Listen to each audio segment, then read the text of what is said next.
da família agora. A da família vem em seguida. Deus é bom. A outra. Aí eu compartilhei com eles porque foi engraçado. Eu falei pra Brenda, eu falei, amor, acho que o Júnior vai pedir pra eu levar a palavra domingo. Aí ela assim, não, amor, mas esse domingo não vai ter culto porque tem o batismo. Ah, é verdade. Então no outro. Daí chegou na quinta-feira, quarta, ou sexta? Na sexta? Ou quinta? Na sexta, é verdade. O Júnior falou, eu falei, eu já sabia. Já sabia que ia acontecer, já estava pronto. E glória a Deus por isso, né? E Deus tem sido bem claro e é curioso porque parece que o Senhor está falando com a gente como se fosse uma série, né? Como se fosse não, porque se eu colocar como se fosse, parece que eu estou duvidando que o Senhor está fazendo certo, né? Mas o Senhor tem feito com temas. Eu principalmente sempre falava para o Júnior, eu tenho uma dificuldade enorme de dar um tema, um título para as mensagens que o Senhor me dá, porque eu miro aqui, eu tiro, sei lá, em cima. E ultimamente o Senhor tem feito bem assim, por isso que eu digo que está meio que como uma série. A última vez que Deus me deu a mensagem para trazer foi Seja a Igreja. E agora o Senhor vai falar com a gente, e ele deu o título também. Ele disse: seja gente, seja crente, mas seja gente. E essa é uma palavra que ela deve, eu ouso dizer que ela está sendo pouco ministrada na igreja do Senhor, né?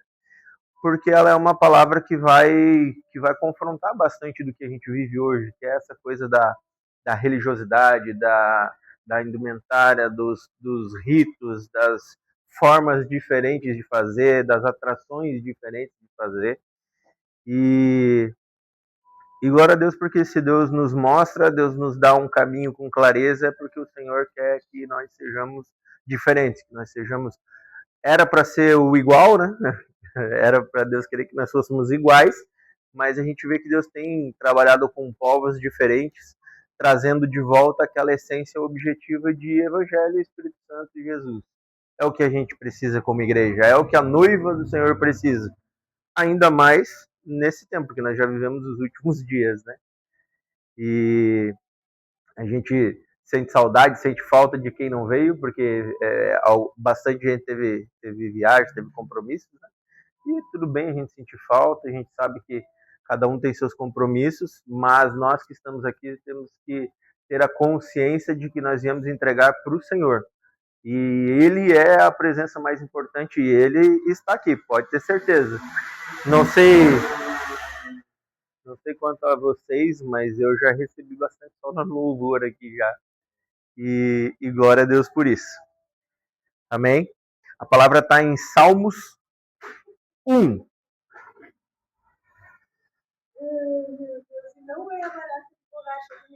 Ah, pena que eu não vi ela.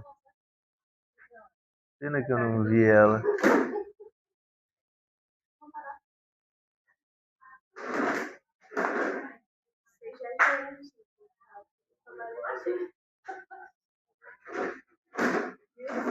A sorte que eu não vi ela.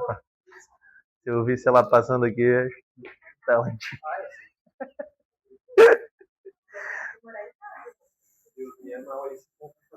Viu só? De me cegar? Salmos 1.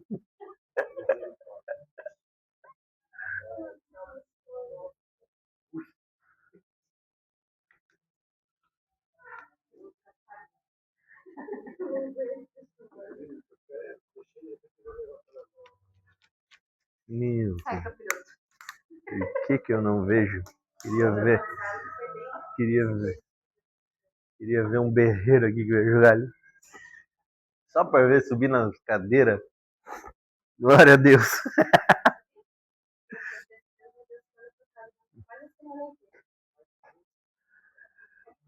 Diz assim a palavra do Senhor: bem-aventurado é aquele que não anda no conselho dos ímpios, não se detém no caminho dos pecadores, nem se assenta na roda dos escarnecedores.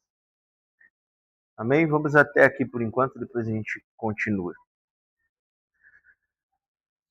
Quero orar antes da gente começar. Senhor, nosso Deus e Pai, te apresento a mensagem, Senhor, a palavra que tu colocaste no meu coração. Senhor, peço que tu tome conta dessa palavra, Pai, ministre nos nossos corações. Toma a minha vida, Senhor, que não seja a minha boca, mas a tua, que não seja o meu entendimento, mas o entendimento do teu Espírito Santo, Pai. Fala conosco no íntimo, no oculto, no profundo. Revela os mistérios da tua palavra, Senhor. E não permita que nós não saiamos daqui, ou melhor, não permita que nós saiamos daqui da forma que chegamos. Em nome de Jesus. Amém. Amém. Quando o Senhor me trouxe essa palavra, o Senhor falou muito claro sobre a forma que nós devemos caminhar. E eu vejo que é meio que como um manual, mas é um manual de simplificar o que a gente, como igreja, a gente como povo de Cristo, complica. Porque Jesus, ele foi muito simples. E ele é a palavra. E tudo que ele fez, tudo que ele viveu nesse lugar foi extremamente simples e objetivo. E ao mesmo tempo majestoso e maravilhoso. E esse é o segredo. Porque a parte majestosa e maravilhosa é a parte que Deus faz. Nós estamos fazendo um culto simples e objetivo. Nós estamos aqui reunidos para falar da palavra, para falar do evangelho e para entregar ao Senhor. A parte majestosa é o que a gente recebe dele. Porque a gente não tem nada para oferecer um ao outro. Eu não tenho nada para oferecer para vocês. Não existe nada que eu possa falar aqui de mim mesmo que vai mudar nem a minha vida, quanto mais a de vocês. Então, se o Senhor não operar, nada de majestoso acontece aqui. E eu acho que é nessa hora que a gente tem se perdido como igreja, porque a gente tem tentado fabricar essa atração, esse entretenimento, né? Num bom sentido. Aqui eu não estou julgando índole nem nada, mas eu estou julgando o modus operandi que a igreja tem se manifestado e tem se movido nessa terra. Amém? Quando o Senhor me trouxe esse texto, ele falou profundamente comigo. Nessa primeira linha, ele já quebrou um paradigma meu, quando eu já passei por esse texto algumas vezes, e o Senhor pediu para eu dar uma olhadinha de novo nessa primeira linha que fala que não anda no conselho dos ímpios. E normalmente, vou falar por mim, eu passava por esse versículo e eu achava que o Senhor estava falando dos ímpios, o Senhor estava falando das pessoas de fora. Só que tem uma diferença, porque o ímpio é o que pratica a iniquidade. Sim? Se ele pratica a iniquidade a gente pode resumir ela como... Obrigado, Jorge. Como aquele que peca premeditadamente, ou peca sabendo que está pecando. E a Bíblia diz que o tempo da ignorância, ele ainda inocenta, né? Enquanto a gente é ignorante, a gente não sabe, a gente está inocentado. Então, se a gente é ignorante, a gente não pratica a iniquidade, porque eu ainda não tenho a convicção, eu não tenho conhecimento do que é o pecado que eu estou praticando. Então, essa palavra é um pouco mais apertada, esse nó da gravata, porque não está falando para o povo lá de fora, está falando para a gente que conhece o Senhor. E aí a gente começa a confundir um pouquinho, porque como que Deus está me dizendo para eu não ouvir os conselhos daqueles que conhecem a palavra de Deus? Porque conhecer não basta. Conhecer o nosso maior inimigo, o arquirrival, conhece melhor do que todos nós. Mas não basta. Ao ponto de ele não temer homem nenhum que conheça a Bíblia, pode conhecer a versão aramaica, hebraica, portuguesa, de trás para frente, ele não vai se preocupar nem se impressionar nem um minuto. Agora, se ele pegar aquela senhorinha que aprendeu a ler, que nem a minha avó na roça lá, ela aprendeu a ler na Bíblia, ela não teve escola, ela aprendeu a ler na Bíblia. Se ele pega uma senhorinha dessa que não tem um vocabulário farto, que não tem um conhecimento bilíngue, mas que pratica isso que está aqui, ele não consegue nem chegar perto. Vocês estão entendendo o que o Espírito Santo está falando? O Senhor fala sobre aqueles que praticam e não sobre aqueles que convivem ou que parecem ser. Amém? Quando ele fala não tomam conselhos dos ímpios, ele está falando exatamente isso. Eu não devo me aconselhar com aqueles que dizem que são, mas não são. E como que a gente vai entender isso? A gente, como igreja, existe a religião e existe a religiosidade. A gente tem que falar bastante sobre isso também, né? A religiosidade, ela é a parte humana do negócio, né? Que é necessária para se organizar, para se fazer o culto, a igreja, o ministério ter ordem, ter uma relativa ordem, porém, ela não pode ser colocada à frente do evangelho, não pode tirar a liberdade do Espírito Santo, ela não pode virar o nosso Jesus. Caso contrário, a gente está sendo como os fariseus antigos, que viam Jesus cara a cara e confrontavam ele em prol de uma palavra que eles diziam ser ele. É muito confuso, é muito contraditório. Mas a gente faz isso quando a gente deixa a religiosidade ser maior do que o evangelho. E a gente faz isso muitas vezes. É só a gente parar para analisar o que a gente faz. Quando eu sou de uma época mais antiguinha um pouquinho, não tanto quanto o Júnior, mas que a igreja ela falava muito por que não. Não pode, por quê? Porque é pecado. Mas por quê? Porque não pode. Não existia a instrução, existia por que não. Isso não salva ninguém, isso vira uma religiosidade que depois ali na frente vai ser confrontada. Quando essa criança crescer, quando ele ser um adolescente, quando ele se deparar, inevitavelmente vai se deparar com o mundo, ele vai começar a ver que a coisa não era igual foi falado para ele. E aí vai parecer o quê? Vai parecer que é mentira. Vai parecer que aquilo que ele viveu era só um clube de pessoas que iam lá e liam um livro de capa preta e tá tudo certo. Agora, quando a gente olha para Jesus e a gente confronta como Jesus viveu aqui dentro, a gente vai ver a diferença.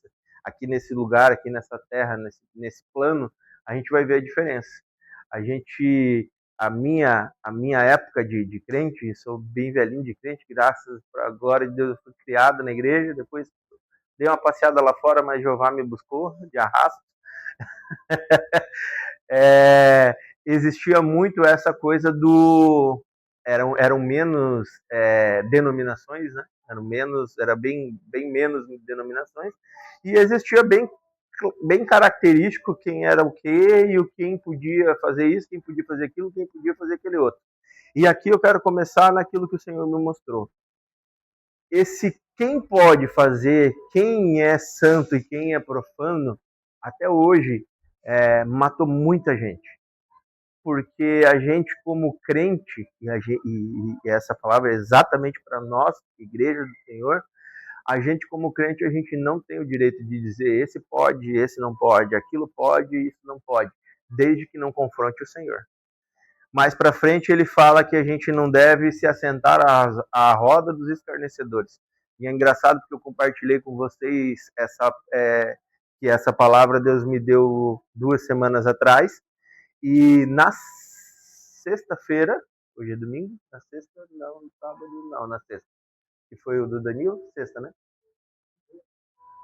Deus reafirmou essa palavra num show secular, num show do Vitor Clay lá. A gente foi prestigiar o Danilo que ia tocar lá na praia, no aniversário da Roda Gigante lá. Depois tocou o Vitor Clay e nós estávamos lá. E, cara, Deus, no meio do negócio, no meio do rolê, que nem diz os jovens, o Espírito Santo começou a me ministrar, no meio do show do menino lá. No meio do negócio lá, uma multidão enorme, e aquele menino cantando, e ele canta as músicas deles. Quando a gente começou a reparar, eu já conhecia alguma coisa das músicas dele, mas ele lançou muitas músicas ali. Ele é daqui, né? Na verdade, ele é da mesma cidade que eu, de Novo Hamburgo, e foi criado em Balneário. São 2 pessoas geniais vindas de Novo Hamburgo para cá, agora a gente sabe. E ele estava testemunhando que a música mais famosa dele, aquela que é o Sol, aquela que é o Sol, ele compôs ali onde a gente estava, ele estava surfando num dia ali, ficou nublado e ele teve a inspiração ali, contou bem pertinho de onde ele estava aquele dia. E a gente via ele, aquele menino muito emocionado por estar ali, por estar vivendo. E é um menino que ele estourou no Brasil já tem um tempo e ele faz muito sucesso, toca fora do Brasil e tal. E, de repente, no meio daquilo ali, a gente fica meio estranho, né? Eu tava olhando e falei, Senhor, mas tá certo, eu tá aqui, um monte de gente bebendo, fumando, de vez em quando um cheiro de uma erva meio estranha. Eu, eu falava assim, Senhor, será que tá certo? O Espírito Santo falou, olha ao teu redor. Aí eu olhei, muita gente. Olhei para minha frente, estava minha esposa. Olhei para o lado, estava a Camila e o Danilo. Agora olha para frente, olhei para frente. Presta atenção no que ele... Exatamente assim, presta atenção no que ele está falando. E o menino estava cantando uma música que eu não conheço, que é dessas novas aí. E a música só falava de amor. Amor. Mas não o amor que a gente tem visto aí do sertanejão, dos pagodão da vida, que é aquele amor de traição e isso e aquilo, e fugidinha e coisa arada. Não, era amor mesmo. As músicas deles, não sei se vocês já pararam para olhar bem assim, para parar para ouvir, fala de amor, de alegria, não tem porcaria assim. É uma música boa, cara, relativamente boa. E o Espírito Santo começou a ministrar naquele momento. E eu comecei a ficar naquela discussão santa ali, meio assim, falei, tá, mas não tem de Deus, o que tá falando de Deus ali? Deus é o quê? Aí eu falei, Deus é amor. Ele falou, e se ele tá falando de amor? Quem é você para determinar o amor que ele tá falando? Por acaso existe amor para cada nota musical ou para cada tipo de música tocada? E assim Deus foi ministrando, e eu fui olhando, e eu fui pensando, e aquilo foi me dando paz, eu fiquei olhando e eu falei assim, eu achava que eu não era religioso, mas eu estou sendo um baita de um religioso, né? Ele falou, tá, mas é para isso que eu tenho chamado e levantado alguns, para arrancar essa religiosidade. Porque, olhando agora de fora, depois desse leve sacudão do Espírito Santo, é mais fácil falar, porque agora eu tenho mais lucidez. Eu posso fazer um raciocínio rápido aqui, ser um pouquinho inteligente e olhar. Tá, beleza. Ele não estava falando o nome de Jesus, ele não estava num templo, ele não estava falando passagens da Bíblia, mas ele estava falando de amor. A mensagem dele era puramente amor. Não falava de relacionamento, de traição, de coisa arada. Beleza. Aí eu te pergunto, o diabo ia estar falando de amor para esse monte de gente? Não, o diabo não fala de amor. O diabo fala de relacionamento estragado para estragar o nosso relacionamento. Mas o diabo não fala de amor. Não ia ser ele que ia estar falando de amor. Então, nesse momento, o Senhor me ministrou. E o que eu quero trazer dessa experiência para linkar com a nossa mensagem? A gente, como igreja, precisa saber entender isso. Jesus, ele andou sempre no meio do povo, sempre no meio dos doentes, sempre no meio dos enfermos. Ele disse que ele veio para libertar os cativos, para dar descanso aos cansados, aos oprimidos, aos doentes. E por que nós achamos que nós temos que fazer isso somente dentro de quatro paredes, com pessoas que talvez professam a mesma fé que nós? Será que é esse o chamado? Será que Jesus fez errado, então? Porque se a gente afirmar que esse é o chamado, a gente tem que concordar que a gente está dizendo que Jesus veio e fez errado, então.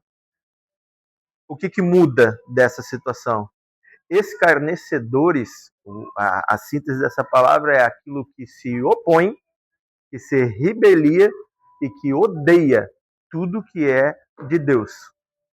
Então agora a gente tem mais informação, né? Aqui eu quero deixar bem claro que eu citei o show do menino ali porque eu fui ministrado naquele lugar. Não significa que toda pessoa que vai ver ele vai ser ministrada com o show dele, nem que ele tenha que ser chamado para as igrejas para ministrar.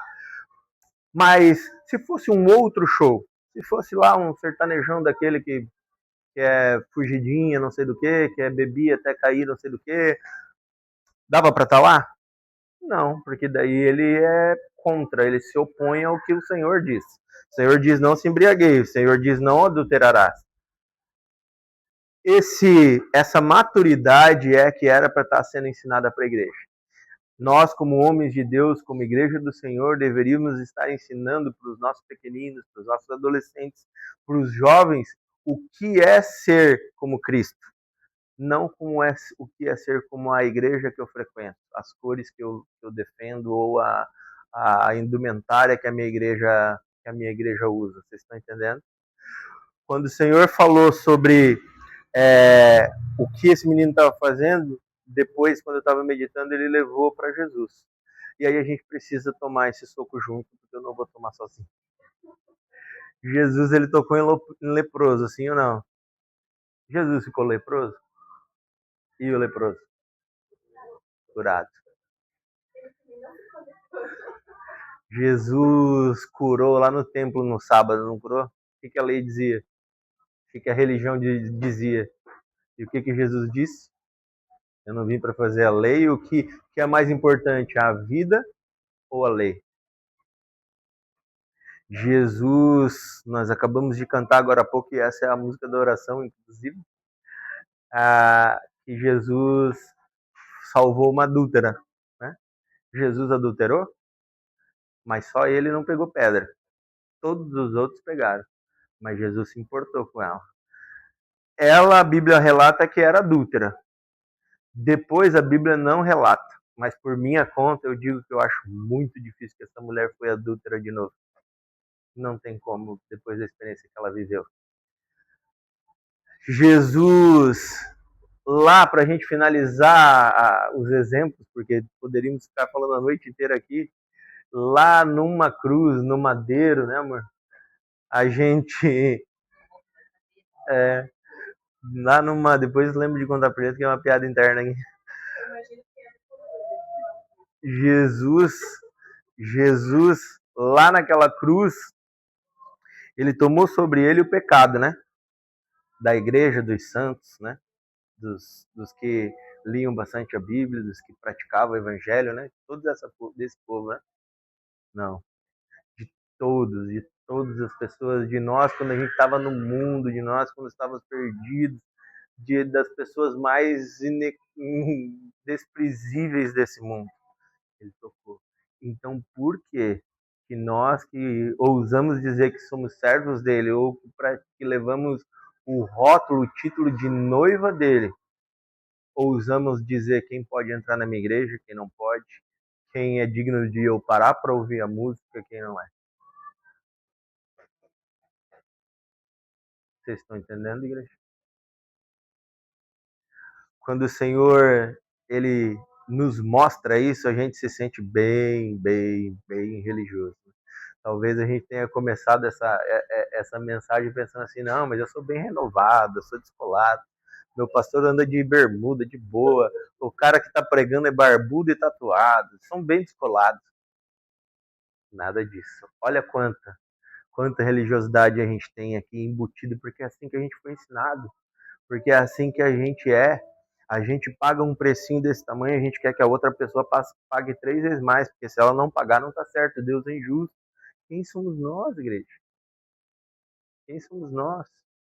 Lembra quando Jesus dá no meio de Pedro lá, porque ele queria saber quando que João ia morrer, como é que João ia morrer? Jesus, em outras palavras, diz para ele assim, não é da tua conta.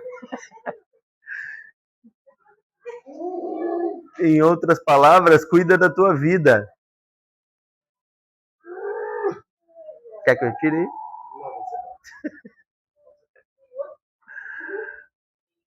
Já foi, já? Ah, não, tá ali.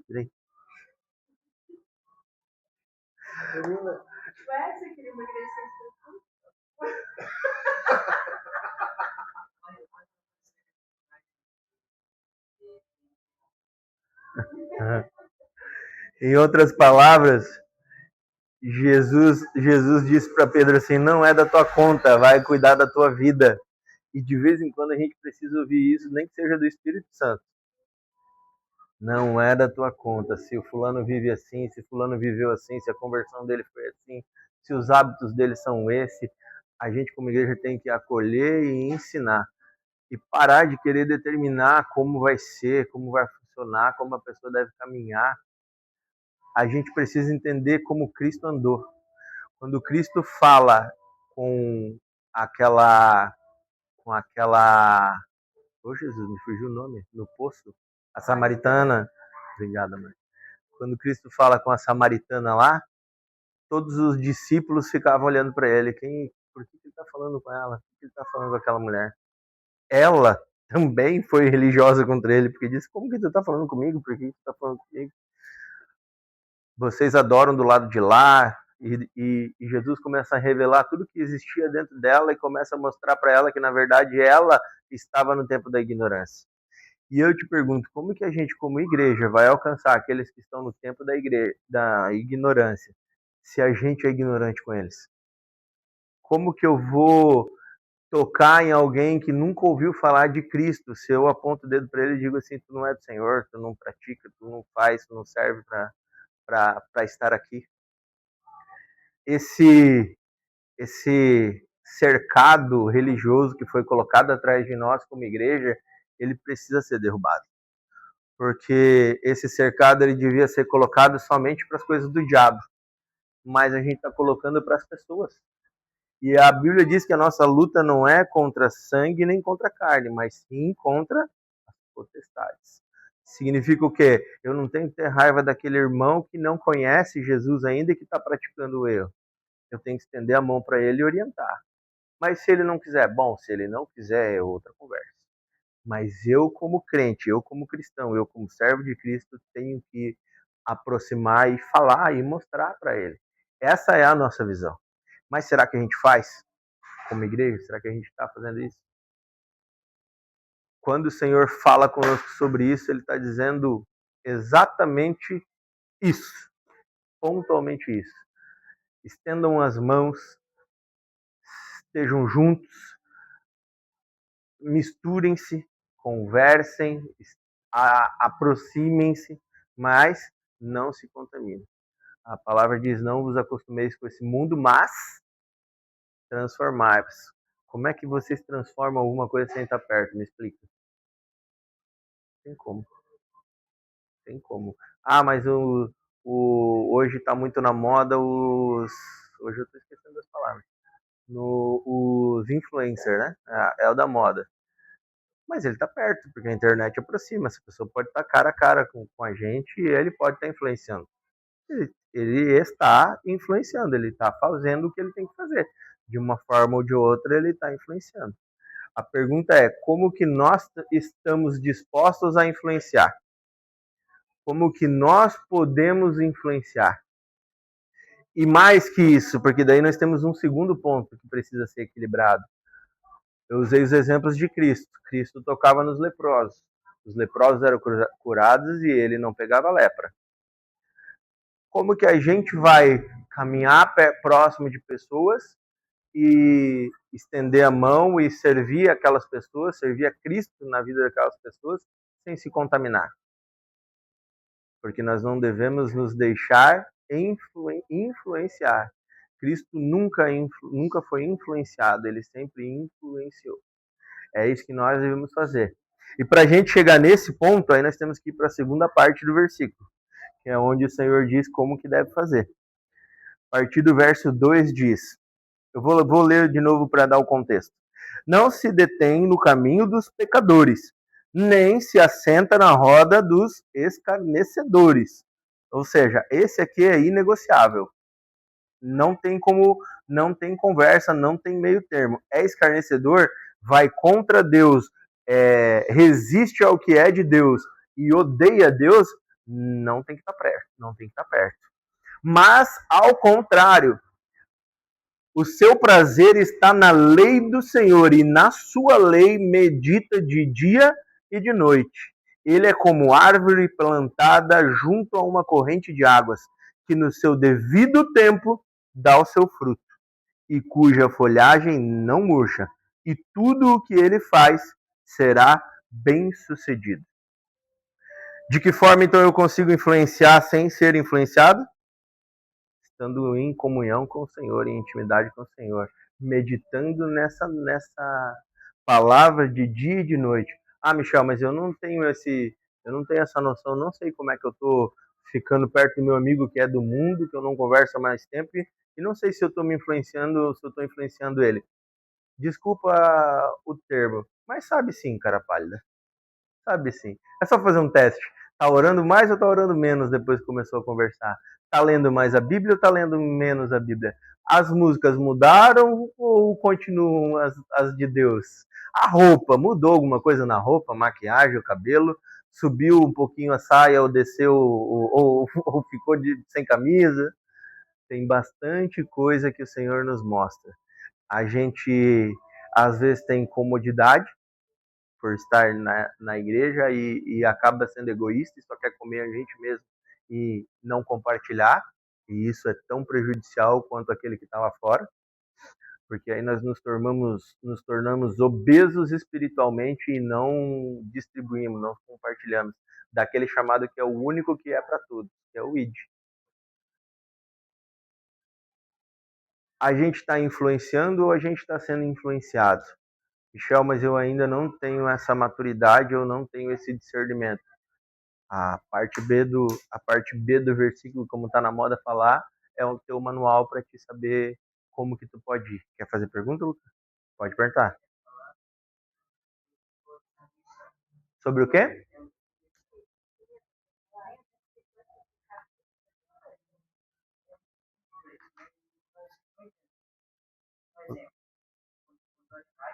Uhum. Uhum. Uhum.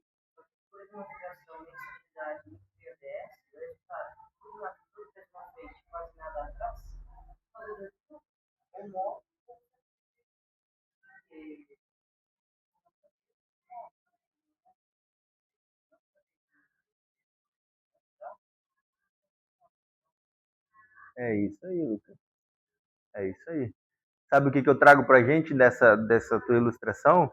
Para ti, especificamente, os amigos que tu tem que estão próximos de ti, seja na tua escola ou em qualquer lugar, precisam saber de ti sobre Cristo. Mas aqueles que odiarem, que refutarem ou que rejeitarem a Cristo, não merecem a tua companhia e a tua atenção. Merecem a tua oração. Entendeu? Que bom. Glória a Deus por isso. Pra gente finalizar, quando a gente precisa entender o seguinte: depois que a gente refutou aquilo que não provém do Senhor, mas a gente estendeu a mão para que o Senhor alcance aqueles que não são do Senhor, a Bíblia diz que depois disso é que nós somos como a árvore plantada junto ao ribeiro, que dá o seu fruto no tempo certo e nunca murcham, e tudo lhe sucederá bem. Agora, para a gente finalizar, como igreja, será que a gente está em qual caminho? E a igreja no geral, não só a igreja do caminho. Será que a gente não está muito nessa primeira fase de só cuidar para não sentar na roda dos escarnecedores e daí de repente a gente tomou para si uma margem de segurança que é assim, se eu não sei se é escarnecedor, então eu não vou sentar com ninguém. Como igreja, ou será um pouco mais doloridinho, vamos mexer numa feridinha, ou será que a gente tem saudade de algumas coisas e tem medo de fraquejar quando a gente ir lá? Hum? Hoje no banho, que foi relâmpago porque eu me atrasei com o celular, o Senhor me trouxe antes de vir, eu estava daí pensando na mensagem, dando uma recapitulada, e o Senhor falou que eu vivi uma situação assim, hoje. Hoje a gente teve o encerramento do nosso futebol de quarta-feira lá. A maioria que está lá não é crente, mas eles fizeram o encerramento, aí vai as famílias, tudo, aí teve o churrasco, teve premiação, foi legal, teve bebida alcoólica, teve refrigerante, teve água, teve tudo. E eu tomei a minha água, tomei meu refri, tomei o que a gente vinha tomando lá e fui para casa. E agora no banho, quando eu estava tomando, antes de vir embora, o Senhor falou: tu viu como dá para conviver sem contaminar? Ninguém, e ninguém mesmo, me ofereceu um gole, me ofereceu um copo, me ofereceu nada. Ninguém me afrontou, ninguém me perguntou nada, ninguém me falou nada. Ninguém chegou para mim e falou assim: ah, tu não bebe porque é crente? Não, ninguém falou nada, todo mundo respeitou. E eu não sei o que pode ser o amanhã, o que deve deixar de ser, mas enquanto eu me sentir bem lá no meio deles e não sentir afrontas ao nome do Senhor, ao nome de Cristo, eu vou permanecer naquele lugar. Se Deus me der a oportunidade, eu vou falar. Se Deus me der algum discernimento, eu vou falar. Porque é sobre isso que o Senhor está falando. A gente não tem como evitar. E a gente cai num falso moralismo quando a gente faz isso. A gente constrói um muro dizendo daqui para cá é crente, daqui para lá eu não sou crente. Não é crente. Só que se a gente trabalhar assim, a nossa mente funcionar assim, vocês percebem que tem parte do dia, então, que nós não vamos ser crentes? Porque nós vamos estar envolvidos com um monte de coisa do mundo que não tem nada de Cristo ali. Então, a gente tem que cuidar porque a gente se coloca num lugar de acusador. Inconscientemente e inevitavelmente. Só que a gente também pode ser esse acusado. Então, que a gente olhe para dentro da gente, que a gente possa ter esse feeling, que a gente possa ter esse discernimento, que a gente possa caminhar sem medo perto dos outros, que a gente possa se analisar como igreja, se será que a gente está afastando todo mundo, achando que todo mundo é escarnecedor, com medo de ser contaminado, ou se a gente está com alguma saudade do Egito, alguma coisinha que ainda precisa morrer, e se for isso, está tudo bem. Não está tudo bem, está tudo ruim, mas está tudo bem porque existe saída, Jesus pode resolver, mas a gente precisa identificar. Isso é o tudo bem, porque precisa trazer luz. Se Deus está falando com a gente sobre isso, é porque precisa trazer luz. Talvez a gente só está como igreja religioso demais ao ponto de querer se afastar de tudo e todos, porque eu não sei se é crente ou se não é, não sei se é santo, se é profano, não sei qual é a religião, então eu nem chego perto. Pois é, mas daí como é que Jesus alcança? Já parou para pensar? Se nós somos a ferramenta, Jesus precisa alcançar. Antes de agir, antes de fazer acontecer, a Bíblia trata essa pessoa, ou nós como igreja, apenas como indivíduos que não devem, apenas como bem-aventurados, quando não nos envolvemos com os ímpios, não seguimos os conselhos dos ímpios. O que é o conselho do ímpio? Já tomou conselho com aquela pessoa assim que tu amorosamente, vamos dizer, o cara está se separando. Aí ele cola lá no amigo lá e fala assim: ah, cara, separei, ela tava me incomodando muito. Ele fala assim: isso aí mesmo, tava me incomodando, eu já vi que não ia dar certo mesmo. Mas daí o cara fala: ah, mas eu sinto tanta falta dela, ela era tão boa. Então volta com ela, porque de repente ela é gente boa, não sei o que. Esse é um conselho de um ímpio, porque ele não está preocupado contigo, ele não está te dando verdade nenhuma, ele está querendo te agradar. Ainda que seja com boa intenção, ele não está te ajudando. O conselho de um justo seria o quê? Não tem o que falar, não sabe quem é a mulher, não tem direção de Deus, cala a boca e fala para ele: eu vou orar por ti, mano. Porque aí eu vou poder te ajudar de alguma forma. Fora isso, vai ser só zica, ele vai querer te agradar e vai ser pior.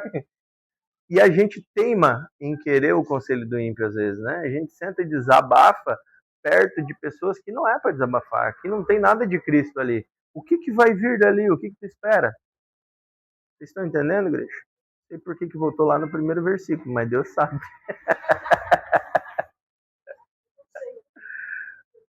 Aleluia. Para a gente finalizar, igreja, depois que a gente age, que a gente larga a religiosidade de lado, a gente vive o bom de Cristo. Porque somente depois de fazer, presta atenção, a Bíblia diz que a pessoa já era bem-aventurada, quando ele não se aconselhava com os ímpios e quando ele não sentava nas rodas dos escarnecedores, amém? Bem-aventurado. É bem-aventurado? É feliz, vai bem, tá indo, tá rolando. Mas quando ele faz isso, larga a religiosidade e faz a coisa acontecer, ele, ao contrário de se contaminar como Cristo não se contaminava quando tocava nos doentes, ele começa daí a ser o ribeiro, a árvore plantada junto ao ribeiro. E aí sim, a gente vai ter fruto verdadeiro. E a gente vai ter aquele gozo na alma, aquela coisa boa que a Bíblia trata exatamente como: e tudo que ela faz será bem sucedido. A sua folhagem não murchará mais. A gente para de ser aquele crente eletrocardiograma, né? Não fica mais naquela. E a sua folhagem não murcha jamais. Amém, igreja? Era isso que o Senhor tinha para falar conosco. Júnior, tu põe aquela da moça?